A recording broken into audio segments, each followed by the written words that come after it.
नमस्कार साथियों, स्वागत है आपका अपने YouTube चैनल हिंदी विजय में। आज की क्लास बहुत महत्वपूर्ण होने वाली है। मैं आपको बता दूं, ये जो टॉपिक है यहाँ से जो परीक्षा है उसमें हर बार प्रश्न पूछा जाता है, चाहे वो आपको टीजीटी हो, पीजीटी हो, नेट जेआरएफ हो, आपका सेट हो या आपका पीजी आप कर रहे हो हिंदी से, या फिर कोई भी हिंदी से संबंधित आप तैयारी कर रहे हो, वहाँ पर यहाँ से प्रश्न सीधा पूछा जाता है। लेकिन क्या करते हैं ज़्यादातर विद्यार्थी यहाँ पर कि वो समझते नहीं, सिर्फ रट लेते हैं। उन्हें नहीं समझ आता कि विधेयवादी पद्धति असल में क्या है। उन्हें नहीं समझ आता कि जो तेन ने 3 सूत्र दिए हैं वो क्या है। शुक्ल जी का जो काल विभाजन है वो इतना महत्वपूर्ण क्यों है। तो आज की कक्षा में हम सिर्फ रटेंगे नहीं, समझेंगे। और मैं गारंटी देती हूँ कि अगर आपने आज बड़े ध्यान से इस टॉपिक को पढ़ा मेरे साथ में और मार्क करते चले गए, तो यहाँ से आपका कोई प्रश्न नहीं छूटेगा। तो तैयार हो जाइए पेन और पेपर लेके, क्योंकि इम्पोर्टेंट पॉइंट्स नोट्स करते जाइएगा। तो चलिए शुरू करते हैं। साहित्य इतिहास लेखन की पद्धतियाँ। तो सबसे पहले हम देखते हैं प्रारंभिक ग्रंथ कौन से थे। अगर साहित्य इतिहास लेखन की बात करें तो प्रारंभिक ग्रंथ में जो है वो भक्तमाल की जो रचना थी नाभादास, यहाँ से शुरू हो गया था हमारा जो है हिंदी साहित्य इतिहास को लिखना। लेकिन ये जो भक्तमाल है ये मूल रूप से आपकी साहित्यिक इतिहास ग्रंथ नहीं है, ये इतिहास ग्रंथ नहीं है। फिर आई है गोकुलनाथ की 2 रचनाएं थी, 84 वैष्णवन की वार्ता और 252 वैष्णवन की वार्ता। ये भी नहीं है क्योंकि इसमें सिर्फ कवियों का परिचय मात्र है, क्योंकि सिर्फ आप कवियों का विवरण दे देंगे तो वो इतिहास ग्रंथ नहीं होगा। तो हाँ, शुरुआत में ये दिखने लगा था कि इतिहास कैसे लिखा जा सकता है, उसका कह सकते हैं कच्चा ढांचा तैयार हो चुका था भक्ति काल में ही। और इन दोनों रचनाओं को आप याद रखिएगा, भक्तमाल जो है नाभादास की और गोकुलनाथ की 2 रचनाएं, 84 वैष्णवन की वार्ता और 252 वैष्णवन की वार्ता। यहाँ पर हिंदी साहित्य से संबंधित ग्रंथ भक्तिकाल से ही मिलने लगे थे।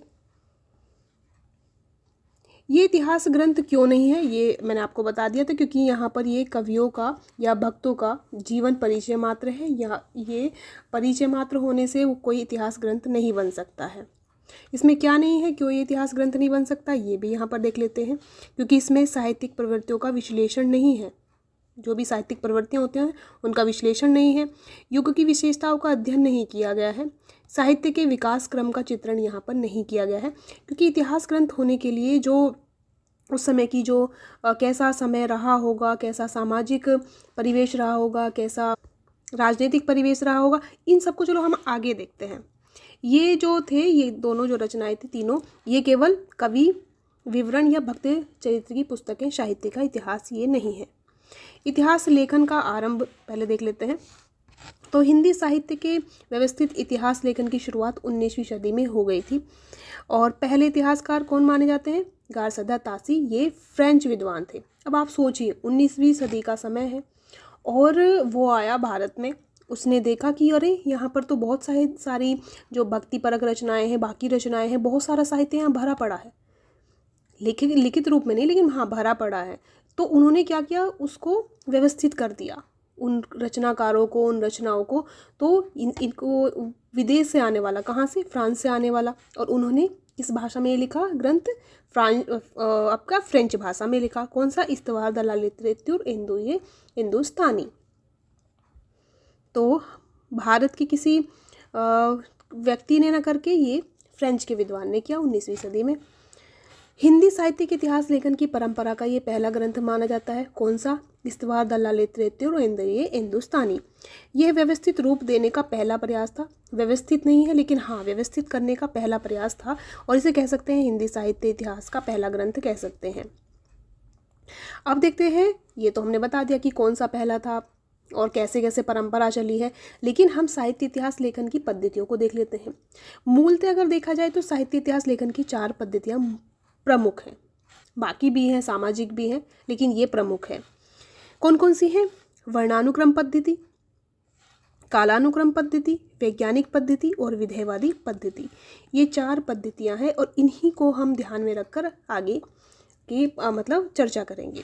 जो ये वर्णानुक्रम है और कालानुक्रम है, कुछ ये खास नहीं है, एक तरीके से ये विवरण देना है, जैसे कि सिर्फ कवियों का चलिए इसको हम आगे देखते हैं।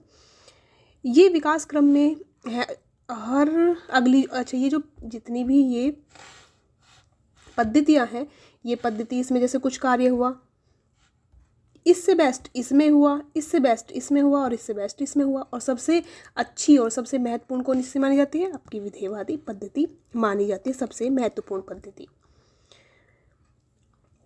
पहली दो पद्धतियाँ केवल व्याख्या की केवल व्यवस्था की पद्धतियाँ हैं। तीसरी पद्धति तथ्य संकलन पर केंद्रित है। पहली जो दो हैं कौन सी? आपकी वर्णानुक्रम पद्धति और आपकी कालानुक्रम पद्धति। वो सिर्फ क्या है? व्यवस्था की पद्धति है कि एक रचना को लिख दिया है, मतलब क्रम से, एक में लिख दिया वर्ण के आधार पर और दूसरे में क्या समय के आधार पर। तो ये क्या है? सिर्फ व्यवस्था करनी है, मतलब चीज़ों को आपने एक ढांचे में डाल दिया कि हाँ या ये यहाँ पर आ जाएंगी। लेकिन तीसरी जो पद्धति है, जो आपकी वैज्ञानिक पद्धति है, इसमें तथ्य संकलन पर ये केंद्रित हो गई कि यहाँ पर तथ्य भी आने लगे, सिर्फ चीज़ों को वर्गीकृत न करके उसको तथ्य भी डाले गए कि हाँ ये रचना है, बाकी चीज़ों को भी अलग अलग व्यवस्थित किया गया। चौथी जो पद्धति है विधेयवादी पद्धति, और ये सबसे व्यापक और विकसित पद्धति है, सबसे महत्वपूर्ण पद्धति भी यही है। आपकी चौथी जो पद्धति है विधेयवादी पद्धति है। ध्यान हम इसी पे रखेंगे, विधेयवादी पद्धति, लेकिन बाकी पद्धतियों को पढ़ना इसलिए ज़रूरी है क्योंकि ये क्रम से चलती आई है, इसलिए हम इनको पढ़ेंगे। आचार्य रामचंद्र शुक्ल ने विधेयवादी पद्धति का ही प्रयोग किया है। अब सबसे पहले हम देख लेते हैं कि जो हमारी वर्णानुक्रम पद्धति है वो क्या है।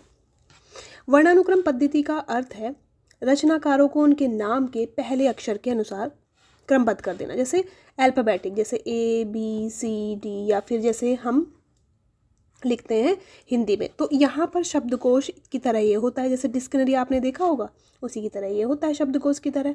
तो ये इसको आप ABC क्रम में याद रख सकते हैं या वर्ण के क्रम के आधार पर याद रख सकते हैं। नाम में ही अर्थ छिपा है तो कुछ ज़्यादा अलग से याद रखना नहीं है। अब देखो उदाहरण से समझ सकते हैं कि जैसे तुलसीदास जी हैं, चिंतामणि जी हैं, केदारनाथ सिंह जी हैं। तीनों जो रचनाकार हैं ये अलग अलग समय के हैं, एक 16वीं सदी के हैं, एक 19वीं के हैं, एक 20वीं के हैं।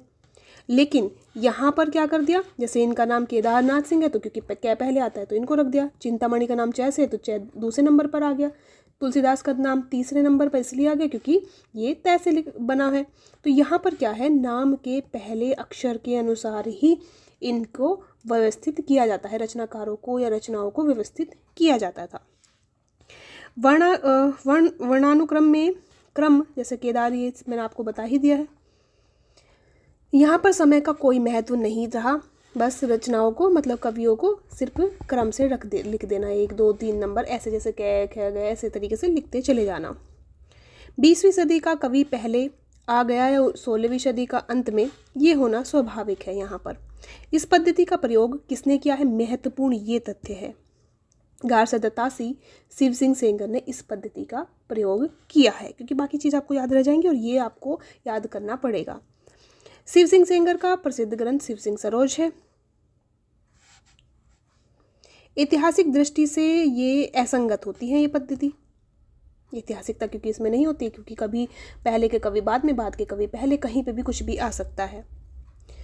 शब्दकोश में शब्द व्यवस्थित करने के समान ये है, जैसे शब्दकोश में शब्दों को व्यवस्थित रख देते हैं। आपने कभी डिक्शनरी देखी होगी तो एक क्रम से ही चलता रहता है, जैसे क्या है तो फिर उसके बाद का, ऐसे इस तरीके से चलता रहता है, वो क्रम से आप ढूंढ सकते हैं।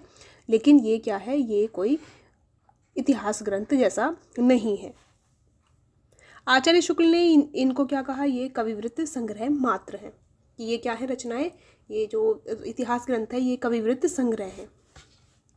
इसमें विकास क्रम नहीं दिखता है, युग की विशेषता स्पष्ट नहीं होती है और इसलिए इसे इतिहास लेखन नहीं माना जाता है। यह इतिहास लेखन नहीं है, शब्दकोश लेखन की तरह ये है। सारी चीज़ें यहाँ पर आपको बता दी गई हैं। अगली जो पद्धति है वो है कालानुक्रम पद्धति। कालानुक्रम पद्धति ये वर्णानुक्रम पद्धति से बेहतर तो है, उससे अच्छी तो है, लेकिन ये भी इतनी अच्छी नहीं है। लेकिन पहले इसकी अच्छाई जान लेते हैं। इसमें आधार क्या होता है, रचनाकारों का समय और जन्म होता है, कि वो किस समय में जन्म हुआ है, उनका जन्म क्या है, या फिर वो किस समय पर रहे हैं, या जन्म तिथि और समय को इसमें आधार बनाया जाता है। अब उदाहरण वही वाला ले लेंगे, तुलसीदास, चिंतामणि और केदारनाथ जी केदारनाथ सिंह जी का। अब जैसे तुलसीदास जी हैं, चिंतामणि है, केदारनाथ सिंह है, उसमें वर्णानुक्रम में पहले का वर्ण होता था, लेकिन इसमें क्या है, इसमें समय याद रखना है, 16वीं 19वीं 20वीं सदी। तो इनको जन्म के आधार पर या फिर इनके समय के आधार पर रखा जाता है। तो जन्म के आधार पर तुलसीदास जी पहले आएंगे, फिर उसके बाद आएंगे चिंतामणि जी, फिर उसके बाद आएंगे केदारनाथ सिंह अंत में। ठीक है, इस प्रकार से ये चलती है। इस पद्धति में क्रम तुलसीदास 16वीं सदी, चिंतामणि बाद में 19वीं सदी, केदारनाथ सिंह सबसे बाद में 20वीं सदी में आएंगे। यह क्रम समय के अनुसार ही है और समय के अनुसार सही रहेगा। इस पद्धति का प्रयोग किसने किया था? जॉर्ज ग्रियर्सन और मिश्र बंधुओं ने किया था। ग्रियर्सन का जो है modern vernacular literature of northern Hindustan, ये अंग्रेजी विद्वान थे। मिश्र बंधुओं का ग्रंथ कौन सा है? मिश्र बंधु विनोद। अब यहाँ पर क्या है, अंग्रेजी जो विद्वान थे हमारे, इन्होंने इसको लिया था, और वहाँ पर जो हमारे फ्रेंच विद्वान थे, कौन? Garcin de Tassy. Garcin de Tassy का जो ग्रंथ है इस्तवार द लाले त्रेत्युर एंदो ये हिंदुस्तानी, उनका ग्रंथ था। मिश्र बंधुओं का ग्रंथ मिश्र बंधु विनोद है। ठीक है, तो ये भी याद रख लीजिए, वो फ्रेंच विद्वान थे और ये अंग्रेजी विद्वान है। तो शुरुआती जो है ऐसे ही चलते रहे हैं। ये अगर देखा जाए कालानुक्रम की समस्या इसमें रहती है, कई बार कई कवियों का समय भी नहीं पता चल पाता है। यह भी केवल कवियों की जीवनियों का संकलन बनकर रह जाती है। इसे भी इतिहास लेखन की दृष्टि से अधूरा माना गया है।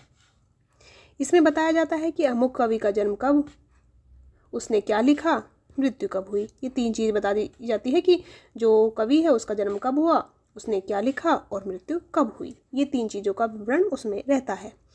और उस युग की साहित्यिक प्रवृत्तियाँ कैसी थी, उनका विश्लेषण बिल्कुल नहीं बताया जाता। यहाँ पर समाज में क्या परिवर्तन हो रहे थे, इसका उल्लेख भी नहीं किया जाता है। उस युग से दूसरे युग में संक्रमण कैसे हुआ, कैसे बदलाव आता चला गया, ये भी नहीं बताया जाता है। आचार्य शुक्ल ने इसी को भी कविवृत्त संग्रह ही कहा है। ग्रियर्सन के ग्रंथ में विधेयवादी पद्धति के कुछ आरंभिक संकेत मिलने लगे थे।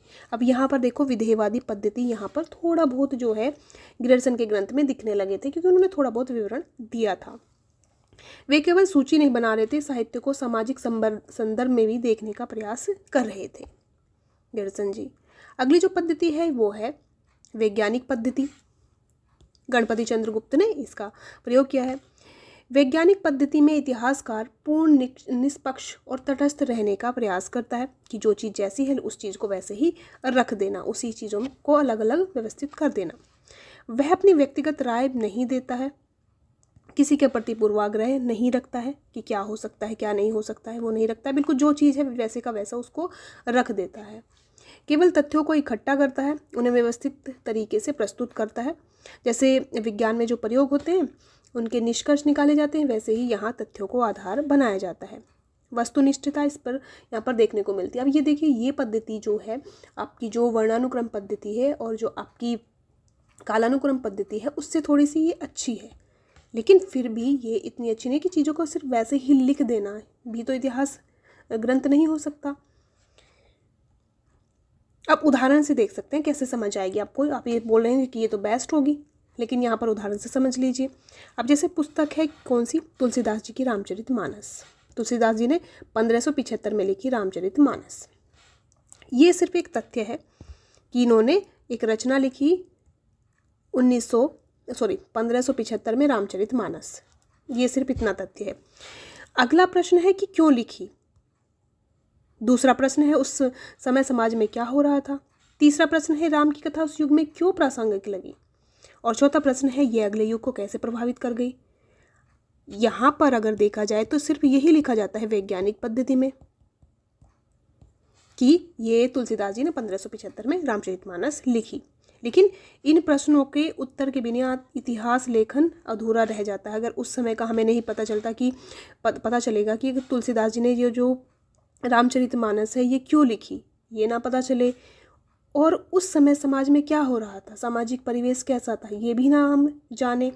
दूसरा हम कि उन्हें राम कथा ही क्यों अच्छी लगी, राम कथा से ही क्यों उन्होंने लिखने की कोशिश की, और ये जो है अगले युग को कैसे प्रभावित कर सकती है, ये अगर कर रही है तो ये ना देख पाए तो फिर क्या अर्थ रह जाता है इतिहास लेखन का। तो इन प्रश्नों के उत्तर के बिना इतिहास लेखन अधूरा रह जाता है। केवल तथ्य देना एक सूखा विवरण बनकर रह जाता है कि हमने सिर्फ चीज़ें पढ़ ली और समझ आ गई कि हाँ ये इसकी रचना है, बस बात खत्म। तथ्य, व्याख्या, ये इतिहास को जीवंत बनाते हैं। तथ्य हो और तथ्यों के साथ साथ क्या होना चाहिए, व्याख्या भी होनी चाहिए, वही इतिहास को जीवंत बनाता है। इतिहास लेखन सिर्फ तथ्य संकलन नहीं है बल्कि उनकी व्याख्याएं विश्लेषण की भी मांग करता है। इतिहास लेखन केवल तथ्यों को इकट्ठा करना नहीं है, सारी बातें वही हैं, तथ्यों की व्याख्या और विश्लेषण भी आवश्यक है। इसलिए वैज्ञानिक पद्धति को भी अपरिपक्व पद्धति माना जाता है। कैसी पद्धति माना जाता है, अपरिपक्व पद्धति माना जाता है वैज्ञानिक पद्धति को। अब आ जाते हैं हम विधेयवादी पद्धति में, और विधेयवादी पद्धति जो है वो सर्वश्रेष्ठ पद्धति मानी जाती है आज तक की भी। इसके संस्थापक कौन है, तेन माने जाते हैं। इनका पूरा नाम क्या है, हिप्पोलिट तेन है। ये फ्रांसीसी विद्वान है और ये सबसे महत्वपूर्ण पद्धति है विधेयवादी पद्धति, चौथी और सबसे महत्वपूर्ण। किसी भी साहित्य के इतिहास को समझने के लिए उससे संबंधित जातीय परंपराओं, राष्ट्रीय और सामाजिक वातावरण एवं सामयिक परिस्थितियों का अध्ययन विश्लेषण आवश्यक होता है। तो इतिहास को अगर समझना है तो ये सारी चीज़ें होनी चाहिए, तभी वो इतिहास ग्रंथ कहलाता है। साहित्य का उदय समझ में आता है, विकास प्रक्रिया स्पष्ट होती है, एक युग से दूसरे युग में संक्रमण दिखाई देता है।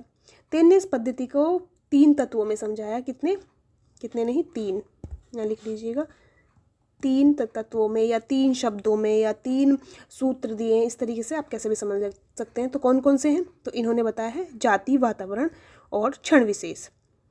जाति, अब सबसे पहले समझ लेते हैं कि जाति का मतलब क्या है। यहाँ पर सिर्फ जाति ये तो है नहीं कि आप किस जो आज के समय की जो जाति है, जैसे कुछ ओबीसी, कुछ एसटी, एससी, इस तरीके की जाति नहीं। हाँ, वो भी जाति का ही एक प्रकार है, लेकिन जाति का अगर अर्थ देखा जाए तो जाति का अर्थ होता है कि एक विशेष वर्ग का ही अर्थ क्या होता है, जाति होता है। चाहे वो समय से के आधार पर लगा सकते हैं आप, चाहे वो आप क्षेत्र के आधार पर लगा सकते हैं, चाहे भावनाओं के आधार पर लगा सकते हैं, जो आपको सही समझ आए उस तरीके से ये जाति बन जाती है।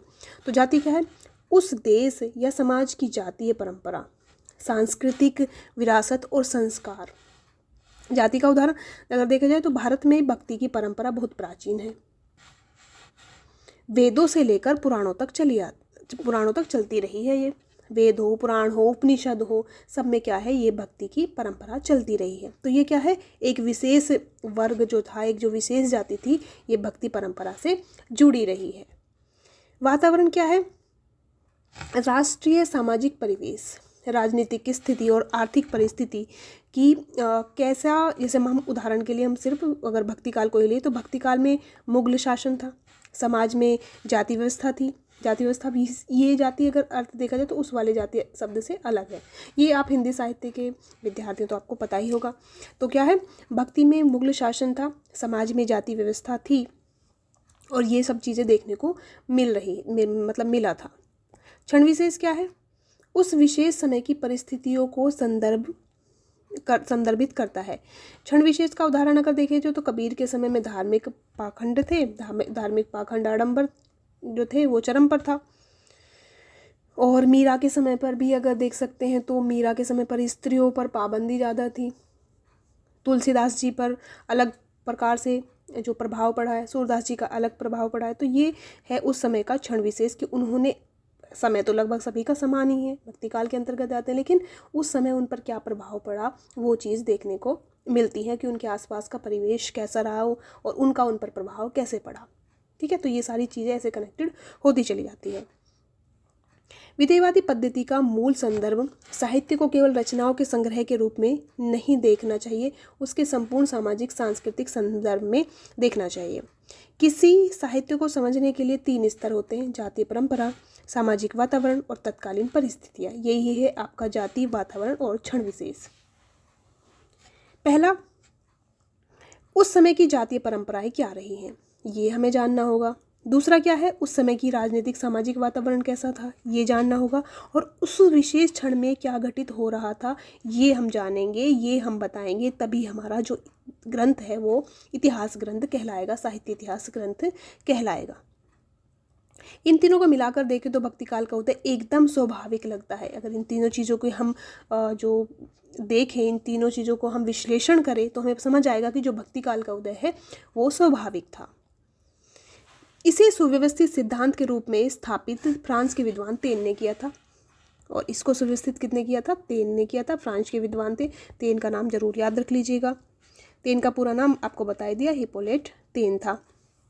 पिछली तीनों पद्धति की सीमाओं को दूर करती है। जो पिछली हमने 3 पद्धतियाँ पढ़ी थी, कौन कौन सी? जो आपकी वर्णानुक्रम पद्धति, जो ये कालानुक्रम पद्धति, और तीसरी आपकी वैज्ञानिक पद्धति, इनकी जो सीमाएं थी उनको दूर करती है। और ये एक अगला कदम और सबसे व्यवस्थित जो पद्धति है यही है। यह न केवल तथ्य संकलन करती है बल्कि उनकी व्याख्या भी करती है। साहित्य को किस रूप में देखती है, उसके सामाजिक, राजनीतिक और सांस्कृतिक संदर्भ भी बताती है। तो साहित्य को किस रूप में देखती है? उसके सामाजिक, राजनीतिक और सांस्कृतिक संदर्भ में देखती है। इसके द्वारा साहित्य का विकास प्रक्रिया स्पष्ट होती है कि साहित्य का विकास किस तरीके से हुआ था, ये प्रक्रिया कैसी रही होगी, ये सब चीज़ दिखाती है। अगली जो है हमारी जो पॉइंट है वो है हिंदी में विधेयवादी पद्धति। अब तो हमने पढ़ा, पूरी पद्धतियाँ देख ली, कैसे क्रम बढ़ा साहित्य इतिहास लेखन को लिखने के लिए। अब इसमें है हिंदी में विधेयवादी पद्धति। हिंदी में प्रयोग किसने किया था? आपको बताया था, रामचंद्र शुक्ल जी ने इस पद्धति का प्रयोग किया था। सर्वप्रथम प्रयोग इन्होंने किया था। और आज भी लगभग 2000, आज कितनी चल रही है? 2025 आज चल रही है। और लगभग 96 साल का जो ये समय है, यानी कि एक सेंचुरी जैसे ही होने वाली है, 100 साल होने ही वाले हैं 4-5 साल में। तो आज भी जो रामचंद्र शुक्ल का हिंदी साहित्य का इतिहास है आज भी प्रासंगिक है। तो क्यों है ये हम समझ रहे हैं। रामस्वरूप चतुर्वेदी ने फिर इनके बाद में किया, फिर बच्चन सिंह ने इस पद्धति का ही प्रयोग किया है। और इनका इतिहास ग्रंथ मील का पत्थर हम कह सकते हैं।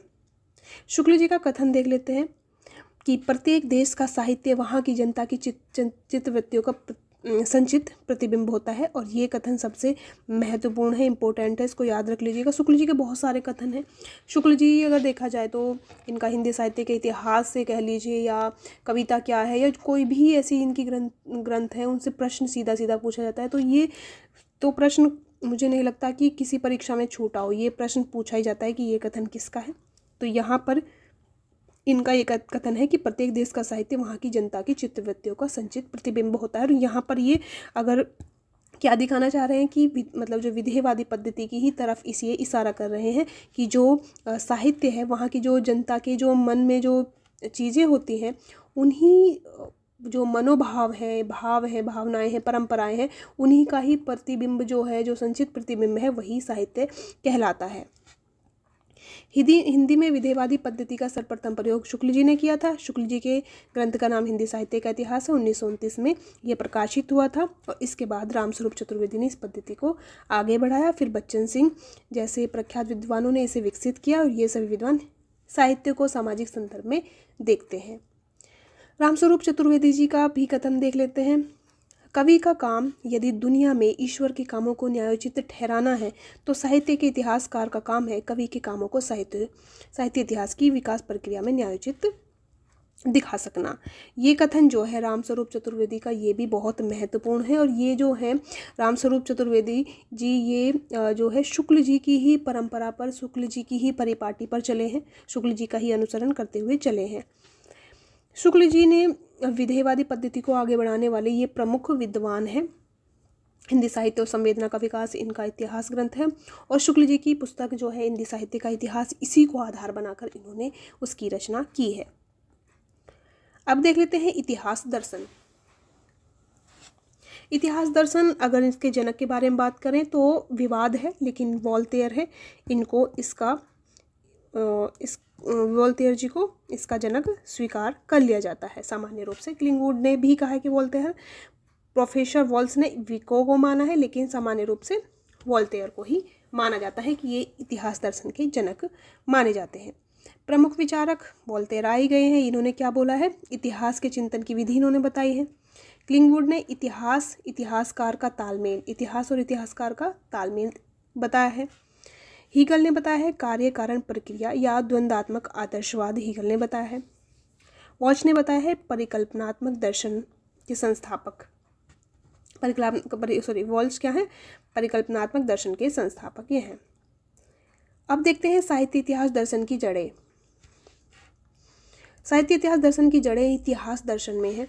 साहित्य इतिहास दर्शन की जड़ें कहाँ मिल जाएंगी? आपको इतिहास दर्शन में मिल जाएंगी, क्योंकि पहले हम इतिहास को पढ़ेंगे, फिर साहित्य को पढ़ेंगे, फिर साहित्य इतिहास, तो फिर वही आपका दर्शन की तरफ बढ़ जाएगा। ठीक है, तो वही क्या होगा? आपका साहित्य इतिहास दर्शन होगा। तो इसमें तीन चीज़ क्या है? साहित्य है, इतिहास है और दर्शन है। क्लिंगवुड के अनुसार वोल्टेयर इतिहास दर्शन के जनक माने जाते हैं, और यही सामान्य रूप से मतलब माना जाता है कि वोल्टेयर ही माने जाते हैं। प्रोफेसर वॉल्स के अनुसार विको को इटली के दार्शनिक थे वे असली जनक माने जाते हैं। ये यहाँ पर आपका कन्फ्यूजन है वो क्लियर हो गया है। वोल्टेयर का योगदान क्या रहा है? तो इतिहास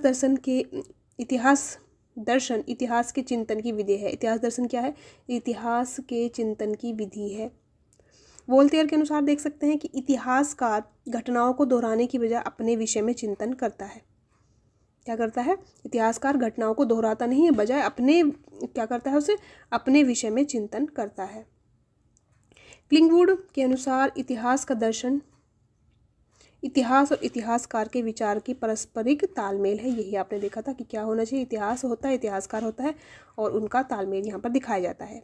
हीगल ने इनके विचार परिवर्तनकारी माने जाते हैं। हीगल के अनुसार क्या है? इतिहास घटनाओं का संकलन नहीं है, बल्कि क्या है? घटनाओं के भीतर छिपी कार्य कारण प्रक्रिया की खोज है। ये इन्होंने बताया। हीगल का भी योगदान बहुत महत्वपूर्ण है। हीगल का इतिहास दर्शन द्वंद्वात्मक आदर्शवाद कहलाता है। हीगल का दर्शन द्वंद्वात्मक आदर्शवाद कहलाता है। प्रोफेसर वॉल्स ने परिकल्पनात्मक दर्शन के संस्थापक माने जाते हैं। अब आते हैं हम साहित्य इतिहास दर्शन की तरफ, इसी की अगली कड़ी में। तो सबसे पहले हम समझेंगे साहित्य क्या है, फिर साहित्य इतिहास, फिर साहित्य इतिहास दर्शन। शॉर्ट में समझने के लिए, जो हमारी रचनाएं होती हैं, चाहे वो आपकी काव्य की हो, गद्य हो, मतलब गद्य पद्य कोई भी हो, वो आपकी सब किस में आ जाएंगी? साहित्य के अंतर्गत। चाहे उपन्यास हो, नाटक हो, कहानी हो, जितनी भी रचनाएं हैं वो क्या आ जाएंगी? आपके साहित्य में। साहित्य इतिहास परंपराओं का अध्ययन, जो अभी हम पढ़ रहे थे कि जो रचना है वो कैसे लिखी गई, क्या उस समय की परिवेश था, क्या कैसा जो हमारा लेखक है सोच रहा था, उसके आसपास का वातावरण क्या था, और उस समय की सामाजिक परिस्थिति कैसी थी, सारी चीज़ों का जोड़ है वो क्या है? साहित्य इतिहास है। अब ये जो साहित्य इतिहास दर्शन क्या है? जो सारी चीज़ें हैं, इनका जो अध्ययन है, इन सब चीज़ों का जो अध्ययन है, जो अभी हम कर रहे हैं, वो क्या है? साहित्य इतिहास दर्शन है। जो अभी हम पढ़ रहे हैं ना, ये भी वास्तव में साहित्य इतिहास दर्शन ही है। इतिहास, अब परिभाषा समझ लेते हैं। इतिहास लेखन में प्रयुक्त दृष्टिकोण और विचारों का अध्ययन है। नलिन विलोचन शर्मा साहित्य इतिहास का दर्शन इनका है। मैनेजर पांडे का इतिहास एवं साहित्य दृष्टि। अब एक नया पद समझते हैं, साहित्य इतिहास दर्शन। साहित्य इतिहास दर्शन को समझ लेते हैं आगे। पहला स्तर है ये जो अभी आपको बताया था, साहित्य इतिहास और साहित्य इतिहास दर्शन। तो पहला था साहित्य, यानी कि कविता हो गई, आपकी कहानी हो गई, उपन्यास हो गए, और इन उपन्यास आदि को पढ़ना हो गया। दूसरा स्तर हो गया साहित्य के परंपराओं का अध्ययन करना। तीसरा हो गया साहित्य इतिहास दर्शन, ये अध्ययन करना कि इतिहास कैसे लिखा जाता है। यही जो अब आज हम कर रहे हैं वही क्या है? आपका साहित्य इतिहास दर्शन है। साहित्यिक इतिहास लेखन में प्रयुक्त दृष्टिकोण एवं विचारों का अध्ययन करने वाला विषय है। जो आज हम पढ़ रहे हैं यही साहित्य इतिहास दर्शन है वास्तव में। आचार्य रामचंद्र शुक्ल जी का हिंदी साहित्य को क्या योगदान है? अब हम अगले पॉइंट की तरफ बढ़ते हैं, क्योंकि हम सारी चीज़ों को देख रहे हैं, क्रम से बढ़ रहे हैं आगे। तो अब हम देख लेते हैं आचार्य रामचंद्र शुक्ल जी का योगदान क्या है। अब सबसे पहले इनका देख लेते हैं प्रश्न, क्योंकि यहाँ से सीधा पूछा जाता है। इन्होंने जो पूर्ववर्ती ग्रंथ हैं उनको क्या कहा है? तो इन्होंने जो शिव सिंह सरोज है, इनको क्या बोला था? शिव सिंह से करके शिव सिंह सरोज को क्या बोला था? कि ये कविवृत्त संग्रह है। ग्रसन के ग्रंथ को क्या बोला था? कि ये बड़ा कविवृत्त संग्रह है। और मिश्र बंधु के ग्रंथ को क्या बोला गया था? प्रकांड कविवृत्त संग्रह। यानी कि शिव सिंह सरोज कविवृत्त संग्रह, मिश्र बंधु विनोद को प्रकांड कविवृत्त संग्रह, और ग्रसन के the modern vernacular literature northern Hindustan को क्या बोला था, बड़ा कवि वृत्त संग्रह। तो ये याद रख लीजिएगा, यहाँ से प्रश्न बहुत पूछा जाता है एक ही स्लाइड से, ठीक है। अगले बढ़ते हैं कथन। इन्होंने कहा था कि मेरा उद्देश्य अपने साहित्य के इतिहास का एक पक्का और व्यवस्थित ढांचा खड़ा करना है, ना कि कवि कीर्तन करना। क्यों कहा शुक्ल जी ने? क्योंकि इन्होंने जो पूर्ववर्ती जो ग्रंथ थे, चाहे वो आपका भक्तमाल हो नाभादास जी की, 84 वैष्णवन की वार्ता हो, 252 वैष्णवन की वार्ता हो, गिरिसन का ग्रंथ हो, चाहे आपका तासी का ग्रंथ हो, तो ये सब जो ग्रंथ थे, इन्होंने बोला है कि अगर आपको इतिहास ग्रंथ लिखना है तो आपको क्या करना है, सिर्फ कवि कीर्तन नहीं करना है कि किसी कवि के बारे में आपने उठा लिया और कवि को उठाकर उसके बारे में अच्छी अच्छी चीज़ें लिखते चले गए और बाकी चीज़ों पर ध्यान ही नहीं दिया। तो ये क्या है, ये वास्तव में इतिहास लेखन नहीं कहलाता है। और मेरा उद्देश्य क्या है, यानी शुक्ल जी कह रहे हैं मेरा उद्देश्य क्या है कि साहित्य के इतिहास का एक पक्का और व्यवस्थित ढांचा करना है, ना कि कवि कीर्तन करना। मैं साहित्य इतिहास का एक पक्का व्यवस्थित ढांचा खड़ा करने जा रहा हूँ और मेरा कार्य कवि कीर्तन करना नहीं है। शुक्ल जी के काल विभाजन के सिद्धांत भी देख लेते हैं कि उन्होंने काल विभाजन जो किया है वो कैसे किया है, उसका क्या आधार था, क्यों किया था। तो शुक्ल जी ने काल विभाजन के 2 आधार प्रस्तुत किए हैं। कौन कौन से? रचनाओं की प्रचुरता का और दूसरा प्रसिद्धि का, यानी कि जो रचनाएं सबसे अधिक लिखी गई उसके आधार पर नामकरण कर दिया।